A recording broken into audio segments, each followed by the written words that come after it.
হ্যাঁ মা, আমি আপনাকে বলছি শুনেন, ডিভোর্স হয়ে গেলে বুক করতে চাইবে সবাই, কেউ আপনাকে গ্রহণ করবে না।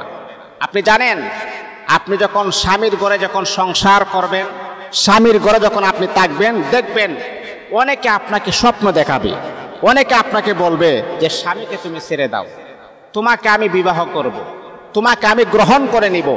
অনেক নারী ছেলেদের এমন নরম কথা শুনে অনেক নারী ফান্দে পড়ে যায়। মা, আমি আপনাকে বলছি শুনেন, 20 মিনিটের দায়িত্ব সবাই নিতে পারে, কিন্তু সারা জীবনের দায়িত্ব কেউ নিতে চায় না। এই যে একটা ছেলের নরম কথা শুনে আপনি যে গরম হয়ে গেছেন, আপনি জানেন কত বড় ক্ষতি আপনি নিজে টেনে নিয়ে আসছেন। আপনি যখন স্বামীর ঘরে থাকবেন, সবাই আপনাকে সাপোর্ট করবে। এই যে একটা ছেলের কথা শুনে যে আপনি যে আপনার এত সুন্দর সোনালী সংসারটা ছেড়ে যে আপনি তার কাছে চলে আসছেন, সে আপনাকে আর বিবাহ করবে না। একটা নারী যখন ডিভোর্স হয়ে যায়, তখন দেখবেন সমাজের মানুষ আপনাকে খারাপ চোখে দেখে, সমাজের মানুষ আপনাকে বুক করতে চায়, তারা আপনাকে বিবাহ করতে চায় না।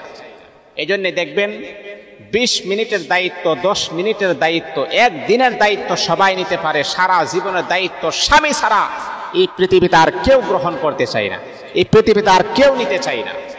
মা, এখনো সময় আছে, এখনো সময় আছে। আপনাদের পায়ে হাত রেখে বলি, স্বামীর সংসার সুন্দরভাবে করেন, যাতে করে আপনার সংসারটা যেন ভেঙে না যায়, সুন্দরভাবে যেন আপনার সংসার যেন পরিচালিত হয়, সেই দিকে ফোকাস রাখবেন। অনেক নারী এমন আছে যে স্বামীর সংসার করার পরেও স্বামীর কথা না শুনে বাবার বাড়ি মার পরামর্শ শুনে, বাবার বাড়ি বাবার পরামর্শ শুনে মনে করেন।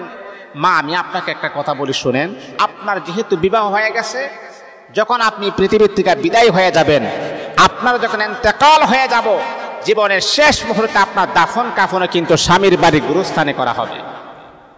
এখন সবচাইতে দামি এবং ইম্পর্টেন্ট জায়গা হচ্ছে স্বামীর বাড়ি।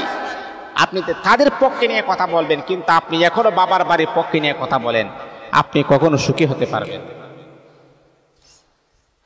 অনেক আল্লাহ তাআলার বান্দা আমাকে ফোন দেয়া বলে, হুজুর বড় মুহাব্বত করে তাকে আমি বিবাহ করলাম, সে আমার ঘরে আসলো, তাকে আমি অনেক মুহাব্বত করি, অনেক ভালোবাসি। হুজুর আল্লাহর কসমকে আমি বলে, হুজুর তার শরীরে আমি কখনো আঘাত করি না, তাকে আমি উল্টা পাল্টা কথা পর্যন্ত আমি তাকে বলি না।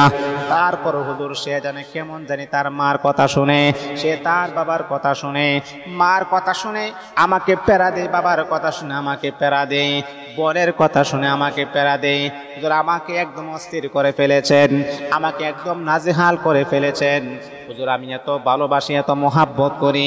আমার স্ত্রী যখন বাবার বাড়িতে গেছে, বাবার বাড়িতে যাওয়ার পরে আমার নাম্বার পর্যন্ত ব্ল্যাক লিস্টে ফেলে দিয়েছে। এখন আমি তাকে ফোন দিলেও আমার ফোন রিসিভ করে না, এমনকি সে আসার জন্য আমাকে কখনো আশ্বাসও দেই না। মুসলমান মা বোনেরা শোনেন, আমার যদি আপনি আপনার মার কথা শুনেন, যদি আপনি আপনার বোনের কথা শুনেন, যদি আপনি বাবার কথা শুনেন, তাহলে মা আল্লাহর কসমকে বলি, আপনি স্বামী পরিবর্তন করতে পারেন। আল্লাহর কসম, আপনার অন্তরের ভিতর থেকে আল্লাহ পাক রব্বুল আলামিন শান্তি নামক মহা নিয়ামত আমার আল্লাহ উঠায় নিয়ে যাবেন। কখনো আপনি শান্তি পাবেন না। আপনি স্বামী চেঞ্জ করতে পারেন, স্বামী পরিবর্তন করতে পারেন, কিন্তু মা শান্তি নামক যে একটা নিয়ামত, সেই নিয়ামত আপনাকে আল্লাহ পাক কখনো দিবেন না। কারণ আপনি নাপাক, অপবিত্র। এই নাপাক অপবিত্র জায়গাতে কখনো শান্তি আসে না।